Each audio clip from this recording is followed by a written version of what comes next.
Gente, cada vez mais a gente se aproxima do plot do volume que o mangá tá adaptando da novel. Sinceramente, esse capítulo de Slime não aconteceu tanto coisa assim, só foi acontecer lá pro final, que teve um cliffhanger que realmente foi bem interessante, né? Eu acho até que eles terminaram num momento bom esse capítulo, porque no próximo, aí sim que esse arco vai chegar no seu auge. Se não nesse próximo capítulo, vai ser no outro. Bem, o capítulo começa exatamente de onde o último parou, que foi quando a Miséria, ela praticamente deixou os fiéis dela ali pela própria sorte deles. Isso, claro, deixou todo mundo ali bem confuso, já que eles tinham invocado ela para que ela matasse todo mundo ali, e um dos fiéis da Miséria, completamente confusos, acabou partindo para cima da Testarossa. Mas o Moss, o servo dela, acabou se intrometendo no meio, cortando a espada do cara no meio. A Testarossa acaba falando para que ele não acabasse matando ele e muito menos o Johan. Mas o Moss acabou cometendo um pequeno errinho de querer insistir em matar aquele cara, por eles terem insultado a Testarossa. E isso acabou fazendo com que ele tivesse a orelha dele cortada.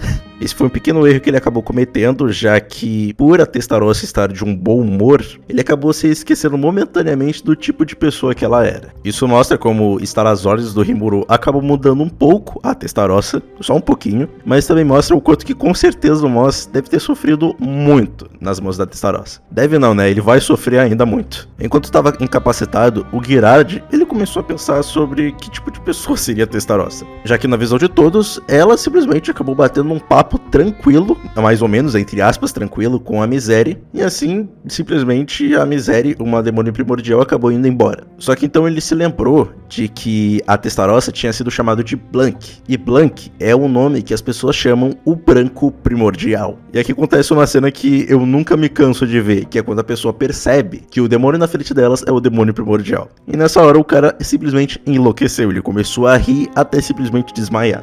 Já que, a pessoa que eles estavam se metendo era um primordial forte o suficiente para fazer um outro primordial acabar recuando. Com isso, a única pessoa que sobrou na sala foi o Johan, que tinha o plano todo arquitetado, mas infelizmente, para a infelicidade dele, tudo foi por água abaixo. Ele até tentou perguntar para todo mundo ali do conselho se eles realmente estavam de boa em criar laços com monstros, só que diferente do conselho e quando eles estavam com aquela interferência mental, tava literalmente todo mundo do lado de Tempest. E a Testarossa, adorando ver aquilo, só esfregou na cara dele de que ele acabou falhando. E isso fez o cara se espernear, já que não tinha muito o que fazer, ele só ficou enlouquecido ali, falando que se a Testarossa não tivesse ali, todo o plano teria dado certo. E acabou xingando ela, chamando ela de demônio maldito, que sinceramente não é nenhuma ofensa, exatamente isso, já que é exatamente o que ela é, e até mesmo diz que ela deveria queimar no inferno. Mas o fato dele ficar se esperneando ali, ficar se lamentando, foi exatamente o que a Testarossa queria ver. Porque ela é um demônio, e um primordial, e ela adora ver esse tipo de coisa acontecendo. Tanto que ela até mesmo se pergunta por que Gritos dos Perdidos é uma música tão doce pros ouvidos dela. E ela acaba se lamentando pelo fato de que, infelizmente, ela não podia aplicar a punição no Johan,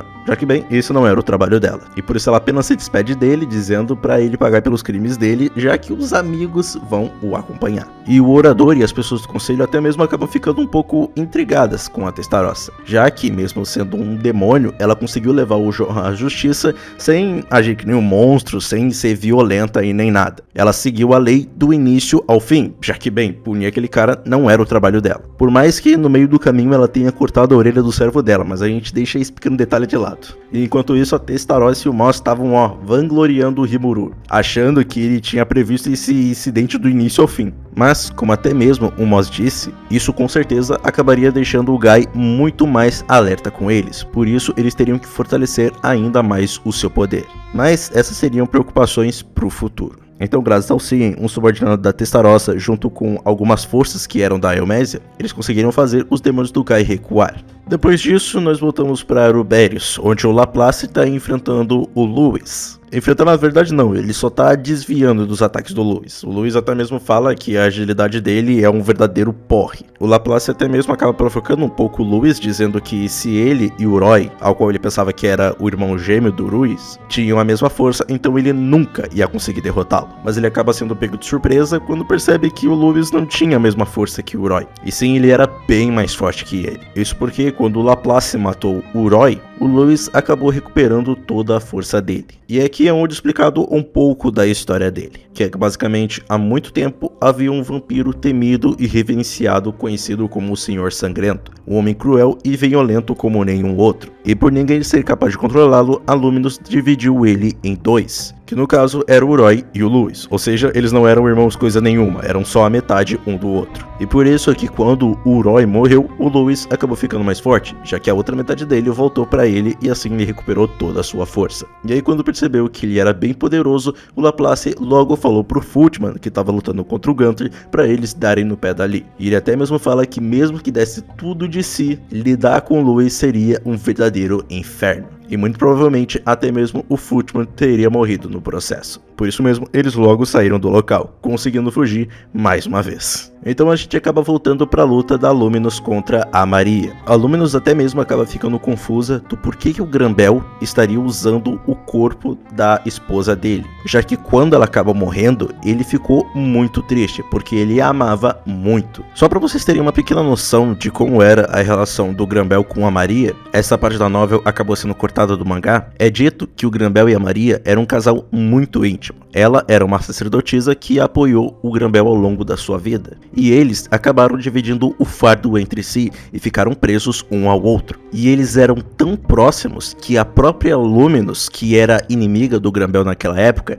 tinha ciúmes deles. Então assim, isso mostra o quanto eles se amavam. E aí acaba deixando essa dúvida, como é que esse cara, que amava tanto assim a sua própria esposa, acabou transformando o corpo dela naquele familiar, naquela casca vazia, e por que ele tá fazendo aquilo? Ainda mais pelo fato de que aquela casca vazia nem se comparava a Luminous. E o que era estranho é que ela tinha muitas habilidades especificamente voltadas para o ataque, mas independente do que ela tivesse, ela ainda era muito fraca, tanto que a Luminous nem teve muita dificuldade em simplesmente atravessar o peito dela com a mão. Sinceramente, aquilo não foi uma batalha nem um pouco difícil para ela. Então, depois de resolver aquele problema, a Luminous já logo voltou correndo para onde estava o caixão sagrado. Mas, quando ela voltou, ela viu que o caixão estava aberto. E isso na hora deixou ela muito confusa, porque ela era, literalmente, até onde ela sabia, a única pessoa que era capaz de conseguir abrir aquele caixão sagrado. E se ele foi aberto é porque tinha uma pessoa que era tão habilidosa quanto ela. Mas isso deixou ela muito irritada, tanto que ela até mesmo fica na cabeça dela tentando se acalmar. Só que aquele caixão era algo tão importante para ela que ela simplesmente não conseguiu ficar calma e ela acabou ficando muito furiosa ali mesmo.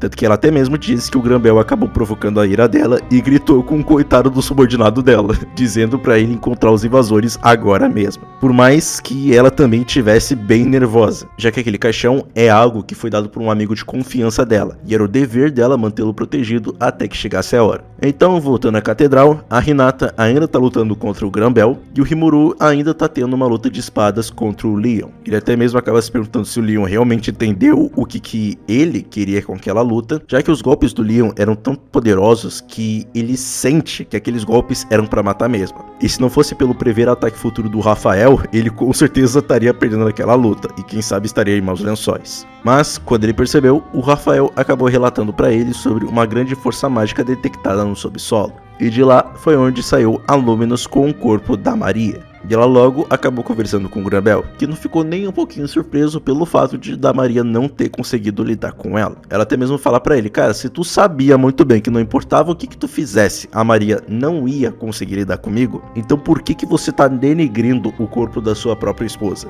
E é aqui onde a gente tem o verdadeiro motivo do porquê que o Granbell tá fazendo isso. Ele acaba tirando uma das luvas dele, em que mostra que tem um pequeno símbolo, que parece até mesmo aquele selo de comando de Fate. O corpo da Maria acaba brilhando, se desfazendo em partículas de luz e indo até a mão do Granbell. Enquanto ele começa a se transformar ali, a Luminous diz que ele pegou toda a energia do amor que ela deu pra ele e injetou na Maria. E quando ele recuperou aquela energia do amor que ele colocou na Maria, o Rafael logo diz que as magículas do Granbell acabaram aumentando drasticamente. E o Rimuru até mesmo diz que nem precisava do Rafael para saber disso, porque ele logo viu que o Granbell tinha voltado ao seu auge. E enquanto mostrava o Granbell com uma aparência jovem, o Rimuru diz que o herói Granbell Urosso tinha voltado. E é assim que o capítulo termina. Bom, como eu disse no início do vídeo, não aconteceu tanta coisa assim nesse capítulo. No início dele serviu apenas para encerrar aquela parte da Testarossa, que por mais que não tenha tido tanta coisa, ver a Testarossa sempre é bom, e sinceramente a única coisa digna de nota é desse plano do Grambel. Assim, a gente já sabe muito bem que ele tá maluco da cabeça desde a morte da Maria Bel, mas acho que não tem como se impressionar com o nível de loucura que ele tá quando você descobre que ele tá usando o próprio corpo da esposa morta dele como um meio para ele ficar ainda mais forte, principalmente depois de ter falado do quanto esses dois se amavam, não é? E agora o próximo capítulo, meu amigo, é onde as coisas, bem, é aqui onde o arco ele vai realmente entrar no auge dele. Como ainda vai demorar um mês para sair o próximo capítulo, assim, se vocês quiserem, vocês podem dar uma olhada, né, dar uma revisitada no meu vídeo, onde eu resumo o volume 11 da novel, que é dividido em duas partes, só para vocês darem uma relembrada até, e quem nunca leu o volume pode dar uma olhada lá, né, não tô querendo dizer nada, mas se vocês quiserem, pode dar uma olhada lá, sabe, vou deixar aqui no card até. Mas, então gente, o que vocês acharam desse capítulo? Gostaram? Não gostaram? Comente aí, porque eu vou querer saber. Então, se você é novo no canal, por favor, se inscreva e ative o sininho para não perder mais um vídeo, deixa teu like que ele vai ajudar pra caramba, me siga nas minhas redes sociais, hypa que isso também ajuda pra caramba, e então, até o próximo vídeo.